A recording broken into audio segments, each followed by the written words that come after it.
आज आपके सामने मैं विश्वासियों को रहने वाले आत्मिक दृष्टिकोण के बारे में कुछ बातों को बताने के लिए मैं चाहता हूं। हम जब प्रभु पे विश्वास किए हैं, हम एक विश्वास की एक यात्रा हमने शुरू किया प्रभु के साथ। जो इस संसार के लोगों के साथ यदि तुलना किया जाए तो हमारा जीवन और उनका जीवन, हमारा निर्णय लेने के बारे में जब आता है और हम जब चुनते हैं, इसमें बहुत फर्क होता है हमारा और लोगों का। और एक विश्वासी का जीवन हमेशा परमेश्वर अपने उद्देश्य के अनुसार चलाया जाने के लिए परमेश्वर चाहता है, और हर एक के प्रति परमेश्वर अपना इच्छा रखता है। और उसे पहचानने के लिए और उसे पूरा करने के लिए हमें एक आत्मिक दृष्टिकोण का जरूरत है। परमेश्वर के वचन से हम ऐसे काफी सारे उदाहरण देख सकते हैं, प्रभु के काफी दासों के, प्रभु के पीछे चलने वालों के, जिनमें ये आत्मिक दृष्टिकोण था, और उसके कारण वे ऐसे चीजों को देख पाते थे जो साधारण लोगों को नहीं दिखता था। कई बार परमेश्वर की काफी सारी आज्ञाएं पूरा करने के लिए हमारे मानवीय ज्ञान से, मानवीय लॉजिक से जब हम सोचते हैं तो हमें उतना समझदार नहीं लगता होगा। लेकिन परमेश्वर की आज्ञा, जब परमेश्वर देता है कुछ आज्ञा, उसके पीछे परमेश्वर का खास उद्देश्य रहता है, खास मकसद रहता है, और उसे पहचानने, उसे समझने के लिए हमें आत्मिक दृष्टिकोण का बहुत जरूरत है। तो आत्मिक दृष्टिकोण वो बात है या वो क्षमता है जिससे हम परमेश्वर के कामों को हमारे जीवन में हम पहचान पाते हैं। आत्मिक दृष्टिकोण वो बात है या वो क्षमता है जिससे हम परमेश्वर की बातों को हमारे जीवन में हम समझ पाते हैं। या और एक शब्द में कहा जाए तो हमारे जीवन को परमेश्वर की दृष्टि से देखना, या परमेश्वर के दृष्टिकोण से हमारे जीवन के हर बात को देखना, इससे हम आत्मिक दृष्टिकोण, या इंग्लिश में स्पिरिचुअल आउटलुक या स्पिरिचुअल पर्सपेक्टिव हम इसको कह सकते हैं। और ये एक विश्वासी के जीवन में एक बहुत ही एक अहम बात है, बहुत ही एक मुख्य बात है। और इसके जरिए हम परमेश्वर के साथ हमारे जीवन, परमेश्वर के साथ हमारा जो आत्मिक जीवन है, उसमें हम उन्नति पाकर उसको भावता हुआ एक जीवन हम जरूर बिता सकते हैं। आपके सामने मैं ऐसे कुछ उदाहरणों को लेके आना चाहता हूं इब्रानियों की 11वीं अध्याय से, जहां पे हम कुछ एक प्रभु के लोगों को हम देखेंगे जो ये आत्मिक दृष्टिकोण रख के परमेश्वर के उद्देश्य को अपने जीवन में पूरा कर पाए हैं। तो मेरे साथ आइए इब्रानियों की 11वीं अध्याय में, और सबसे पहले हम पढ़ेंगे उसका 7वां वचन। इब्रानियों 11 का 7वां वचन। इब्रानियों 11 का 7।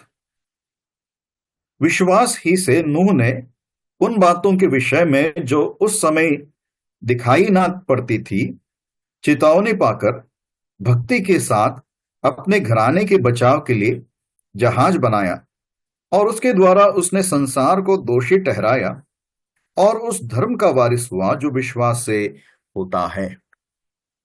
ये वचन में नूह के बारे में बताया गया है, जिससे हम बहुत परिचित हैं। नूह को परमेश्वर आज्ञा देता है जब उसकी पीढ़ी के लोग बहुत ही पाप में और दुष्टता में बढ़ जाता है, और पूरे पृथ्वी भर में इतना दुष्टता बढ़ जाता है कि परमेश्वर बहुत दुखी हुआ कि उसने मनुष्य की सृष्टि किया। जिस मनुष्य को अपने संगति में रहने के लिए, अपने पहचान, अपनी महिमा को उनके जीवन के द्वारा दिखाने के लिए परमेश्वर ने बनाया, उनमें दुष्टता इतनी बढ़ गई कि वे एक दूसरे के विपरीत उपद्रव करने लगे, और पृथ्वी भर वे अपनी बुराई से, यहां तक कि अपने हर विचार और सोच भी परमेश्वर के दृष्टि में बहुत बुरी हो गई थी। और परमेश्वर ने यह निर्णय लिया कि वो सारे जीव जंतुओं को और मनुष्यों को एक बड़ा जल प्रलय भेजकर वो नाश करने वाला है। लेकिन इस वचन में हमने यह पढ़ा कि विश्वास ही से नूह ने उन बातों के विषय में जो उस समय दिखाई ना पड़ती थी चेतावनी पाकर भक्ति के साथ जहाज बनाया। जब परमेश्वर ने ये आज्ञा दी या अपना ये उद्देश्य नूह को प्रकट किया कि मैं एक बहुत बड़ा बाढ़, बहुत बड़ा जल प्रलय भेजने वाला हूं, उस समय के लोगों को जल प्रलय क्या है उन्होंने कभी देखा नहीं। बारिश होता भी तो इतना बड़ा बारिश उन्होंने कभी, तब तक सृष्टि के आरंभ से तब तक उन्होंने कभी देखा नहीं।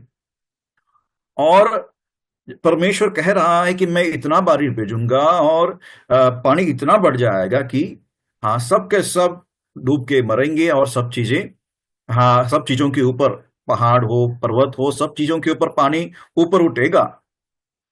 ये बात उस समय लोगों ने देखा नहीं था और नूह को यह जिम्मेदारी दिया गया कि वो लोगों को ये बताए। ठीक है, हम नूह के बारे में हम और अलग जगहों में पढ़ते हैं कि वो धार्मिकता का प्रचारक था। उसने प्रचार किया, लोगों को समझाया कि परमेश्वर हमारे कामों से, हमारे जीवन से खुश नहीं है, इसलिए वो अपना न्याय, अपना दंड भेजने वाला है, उससे बचना है। तो परमेश्वर ने यहाँ पे एक बचने का रास्ता बनाया, उसमें आपको प्रवेश करना है, नहीं तो आप बच नहीं पाएंगे। जितना दिन वो जहाज बना रहा था उतना दिन वो प्रचार करता रहा, लेकिन प्रचार करने के लिए, जहाज बनाने के लिए उसको क्या चाहिए था? उसको आत्मिक दृष्टिकोण का जरूरत था, ताकि वो उन बातों को देख पाए जो उस समय दिखता नहीं था। वो उस जल प्रलय को, परमेश्वर की क्रोध, परमेश्वर का जो न्याय है पूरे संसार के ऊपर, जो परमेश्वर भड़काने वाला है, उस बात को नूह देख पा रहा था जो लोगों को नहीं दिख रहा था। तो यहां पे हम देखते हैं कि नूह में उस आत्मिक दृष्टिकोण होने की वजह से वो क्या कर पाया, अपने परिवार को तैयार कर पाया, परमेश्वर की आज्ञा को पूरा करने के लिए वो तैयार हुआ। और परमेश्वर ने जो उसे बताया कि उसे जहाज बनाना है, उस काम पे वो लग गया। और परमेश्वर की उस बात को, उस चेतावनी को उस समय के लोगों को बताने के लिए वो तैयार हुआ। हालांकि लोगों ने उसे स्वीकार जरूर नहीं किया होगा और लोगों ने उसे काफी, उसे बहुत ही ठट्टों में उड़ाया होगा, लेकिन उसके बावजूद भी परमेश्वर ने जो बात उसे प्रकट किया, उसके ऊपर उसने विश्वास करके, उस आत्मिक आंखों से उन बातों को जो दिखती नहीं थी देखते हुए, उसने क्या किया? उस सूखी भूमि पर उसने जहाज बनाया। जब बारिश शुरू भी नहीं हुआ तभी उसने काम शुरू किया। और उस काम को करने की वजह से उसने क्या किया? अपने घराने के बचाव के लिए उसने उस बात को पूरा कर पाया करके हम देखते हैं। हाँ प्यारो, नूह के जीवन से हम एक अच्छा उदाहरण देख सकते हैं कि आत्मिक दृष्टिकोण के कारण हम उन बातों को देख सकते हैं जो और लोगों को दिखता नहीं है। और उतना ही नहीं, वो हमें इस प्रकार मदद करता है कि हम परमेश्वर की आज्ञा को हम पालन कर पाए। शायद लोगों को हम समझा नहीं पा सकता है कि हम क्यों ये कर रहे हैं, या इसके पीछे का जो लाभ हमें दिख रहा है वो हम अभी दिखा नहीं सकते हैं। लेकिन हम ये जरूर देख सकते हैं कि इसके पीछे परमेश्वर का आशीष है, परमेश्वर का वायदा है, ये परमेश्वर का वचन है। और परमेश्वर अपने बात कभी टालता नहीं है, और वो हमें क्या करता है? परमेश्वर की आज्ञा को पूरा करने के लिए मदद करता है।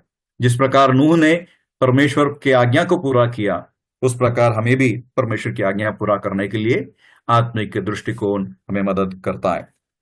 आगे बढ़ेंगे, उसकी अगला वचन देखिए, 8वां वचन में हम और एक व्यक्ति के बारे में देखते हैं जो यही आत्मिक दृष्टिकोण अपने जीवन में उसका सही उपयोग किया। वो कोई और नहीं है, विश्वासियों का पिता जो कहलाता इब्राहिम, उसके बारे में हम पढ़ते हैं। आइए हम 8वें वचन को पढ़ेंगे, इब्रानियों 11 का 8वां वचन।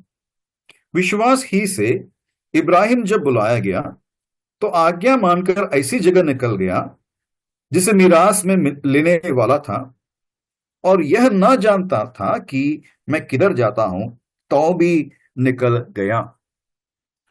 इब्राहिम के बारे में हम सब बहुत अच्छी तरह जानते हैं कि परमेश्वर ने उसे अपने देश से निकलकर एक ऐसे देश में जाने के लिए बोला जहां पे जिसे परमेश्वर उसे दिखाने वाला था। और परमेश्वर की आज्ञा को मानकर इब्राहिम अपनी पत्नी और लूत को साथ लेकर वो निकल पड़ा करके हम पढ़ते हैं। और यहां पर लेखक बहुत साफ तरीके से कहता है कि वो निकल तो गया, लेकिन ये नहीं जानता था कि वो किस तरफ जा रहा है। उसका अंतिम गम्य स्थान कहां पर है, उसका एड्रेस उसके हाथों में नहीं था। ये ना जानते हुए भी उसने क्या किया, अपना यात्रा शुरू किया करके हम देखते हैं। ये बात भी यदि हम मानवीय ज्ञान से या मानवीय समझ से इसको हम एक्सप्लेन करने की कोशिश करेंगे कि परमेश्वर ने मुझे प्रकट हुआ और परमेश्वर ने कहा मुझे वहां जाने के लिए, तो हम साधारण लोगों को ये हम समझा नहीं सकते हैं कि ये कैसा हो सकता है। और साधारण तौर पर हम कभी भी इस प्रकार की एक यात्रा के लिए हम तैयार भी नहीं होंगे जिसकी अंत कहाँ है, हम कहाँ जाके पहुंचेंगे, ये हमें पता ही ना हो।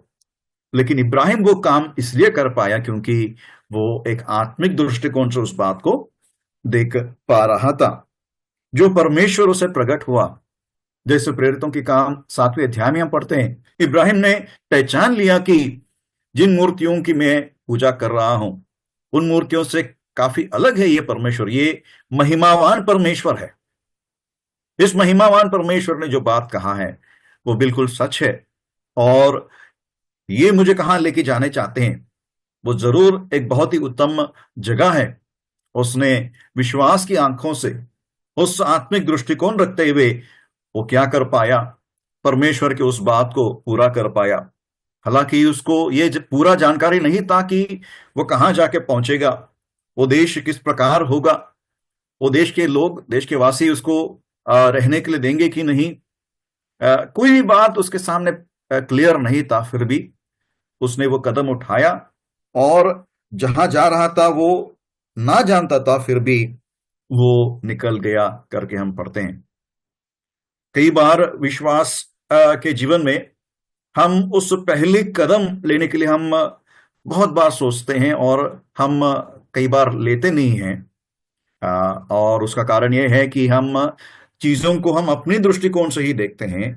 परमेश्वर के उस दृष्टिकोण से, उस आत्मिक दृष्टिकोण से हम परमेश्वर की आज्ञा को पूरा करने के लिए हम तैयार रहते नहीं हैं। लेकिन इब्राहिम के बारे में हम देखते हैं, हमारे लिए एक बहुत ही अच्छा उदाहरण है उनका विश्वास और उनका उस आत्मिक कदम।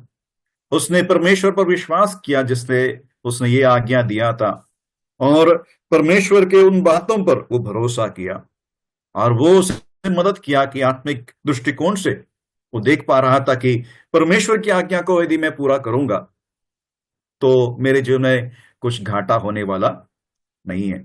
हालांकि मैं यहाँ पे बहुत ही अच्छी तरह सेटल्ड हूँ, अच्छी तरह सब लोग हैं मेरे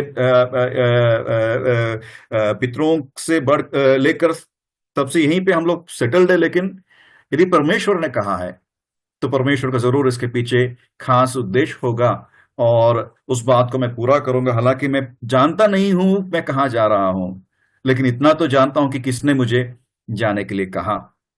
और वो इब्राहिम को मदद किया कि वो उस जगह की ओर जाने के लिए वो निकल पड़ा, वो पहला कदम उसने लिया, और परमेश्वर ने उसे साथ दिया कि उस आज्ञा को पूरी तरह वो पालन कर पाए। तो हाँ प्यारो, हमारे जीवन में भी परमेश्वर जब कई बातें हमें करने के लिए कहते हैं, आज्ञा देते हैं, विश्वास के दृष्टिकोण से यदि हम नहीं देखेंगे तो वो पहला कदम भी लेने के लिए हम कई बार पीछे हट जाते हैं। ऐसा ना हो, लेकिन हम आत्मिक दृष्टिकोण से हम परमेश्वर की बातों को देखें, परमेश्वर की आज्ञा पूरा करने के लिए हम अपने मनों को हम तैयार करें, ताकि परमेश्वर जो जो आज्ञा में देता है उन आज्ञा को हम पूरा कर पाए। आगे बढ़ेंगे, उसी अध्याय के 22वें वचन में हम और एक व्यक्ति के बारे में हम पढ़ते हैं। वो यूसुफ है, यूसुफ के बारे में हम पढ़ते हैं। इब्रानियों 11 का 22वें वचन, विश्वास ही से ये यूसुफ ने, जब वो मरने पर था, तो इस्राएल की संतान के निकल जाने की चर्चा की और अपनी हड्डियों के विषय में आज्ञा दी।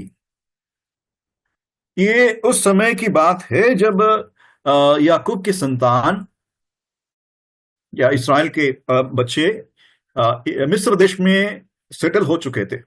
जब कनान में अकाल था और मिस्र में अन्न मिल रहा था, जिसका कारण यूसुफ था, और यूसुफ की वजह से लोग मिस्र देश में आ पाए और वे उस अकाल में उनका प्राण बच गया। और अ, अभी उनका जो परिस्थिति है बहुत ही आरामदायक है, बहुत ही कंफर्टेबल है।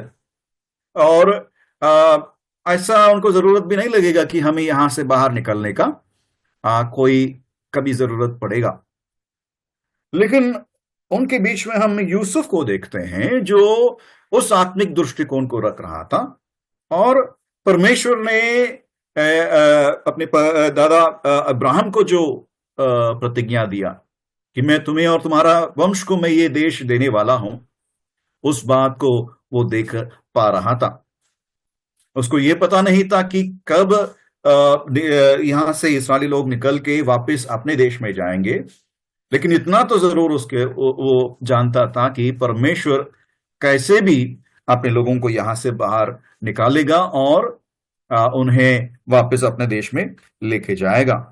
और उस बात का प्रमाण करने के लिए, उस विश्वास को एक सबूत के रूप में दिखाने के लिए वो क्या कहता है, मैं जब मर जाऊंगा तो मेरे अस्थि को यहाँ पे मत दफनाओ, उसको आप उसी देश में लेके जाओ जहां पे परमेश्वर आपको वापस लेके जाएगा।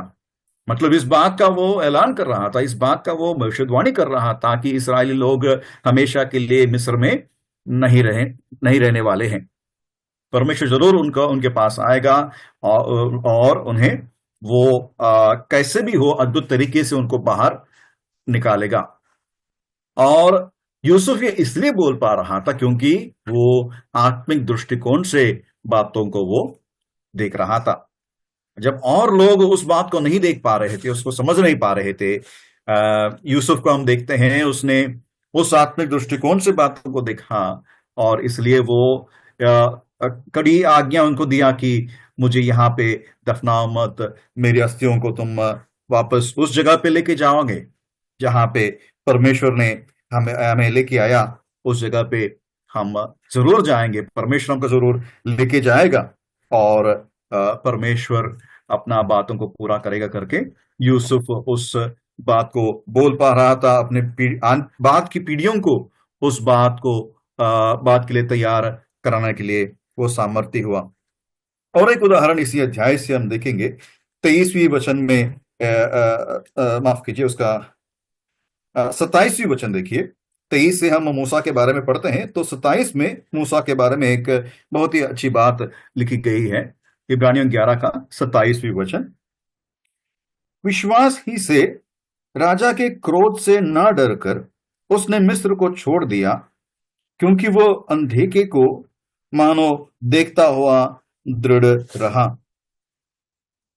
यहां पे मूसा के बारे में लेखक लिखते हुए कहता है कि वो मिस्र के राजा के क्रोध से न डरकर मिस्र को छोड़ दिया और वो अंधेरे को मानो देखता हुआ दृढ़ रहा। ये उस समय की बात है जब मूसा को वो जिम्मेदारी दिया गया कि वो इस्राएलियों को लेकर मिस्र देश को छोड़कर कनान की ओर बढ़े।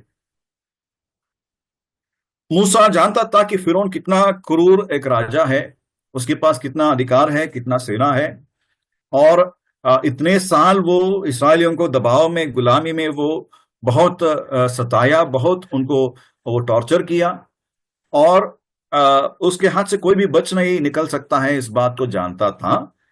लेकिन उससे भी बढ़कर मूसा किसको देखा, जैसे हमने पढ़ा, वो अंधेरे को मानो देखता हुआ दृढ़ रहा। जो परमेश्वर ने कहा कि मेरी प्रजा को मिस्र से बाहर लेके आओ, मैं अपने लोगों को बाहर लेके जाना चाहता हूं, मैं अपनी प्रजा को मेरी आराधना करने के लिए, मेरी उपासना करने के लिए मैं उनको मिस्र से बाहर निकालूंगा, उस परमेश्वर को वो देख पाया। वो लोगों की आंखों में वो दिखता नहीं था। फिरौन के सामने कितने भी आश्चर्य कर्म किए, वो उस परमेश्वर को देख नहीं पा रहा था। लेकिन मूसा उस अनदेखे परमेश्वर को वो उस आत्मिक दृष्टिकोण से वो देख पा रहा था, इसलिए उस बात में वो दृढ़ रहा। और उस बड़े राजा का उस क्रोध को भी वो बिना ध्यान देते हुए, उससे न डरते हुए, वो परमेश्वर की आज्ञा को पूरा किया करके हम देखते हैं। तो यहाँ पर मूसा मिस्र देश को छोड़ने के लिए उसको इतना हिम्मत इसलिए आया क्योंकि वो बातों को आत्मिक दृष्टिकोण से देख रहा था। परमेश्वर ने आज्ञा दिया, परमेश्वर ने कहा कि मैं अपने लोगों को मिस्र देश से मैं छुड़ा के उनको मैं वाचा के उस देश में लेके जाने वाला हूं। तो उसने उस परमेश्वर को जो अनदेखा था, जैसा वो देख रहा है उस तरह उसने उस बातों पर दृढ़ रहते हुए उस परमेश्वर की आज्ञा को पूरा किया करके हम देखते हैं। और बताने के लिए काफी सारे उदाहरण हैं, लेकिन बस उसके 13वें वचन को भी मैं आपके सामने रख के मैं खत्म करना चाहता हूँ। इब्रानियों 11 का 13वें वचन में और पुरखाओं के बारे में इस प्रकार वहां पे लिखा गया है, 11 का 13, ये सब विश्वास ही की दशा में मरे और उन्होंने प्रतिज्ञा की हुई वस्तुएं नहीं पाई, पर उन्हें दूर से देखकर आनंदित हुए और मान लिया कि हम पृथ्वी पर परदेशी और बाहरी हैं। इन सबको परमेश्वर की प्रतिज्ञाएं मिला, परमेश्वर उनके लिए ये काम करेगा, परमेश्वर उनको ये आशीष देगा, लेकिन अपने जीवन में उस प्रतिज्ञाओं को भी अनुभव नहीं किए, उन आशीषों को भी अनुभव नहीं किए। उनकी बाद की पीढ़ियां ने अनुभव किया, लेकिन ये लोग विश्वास ही से उन सारे बातों को वे देख पाए। उस आत्मिक दृष्टिकोण रखने के कारण वे परमेश्वर के पीछे चलने से वे पीछे नहीं हटे थे।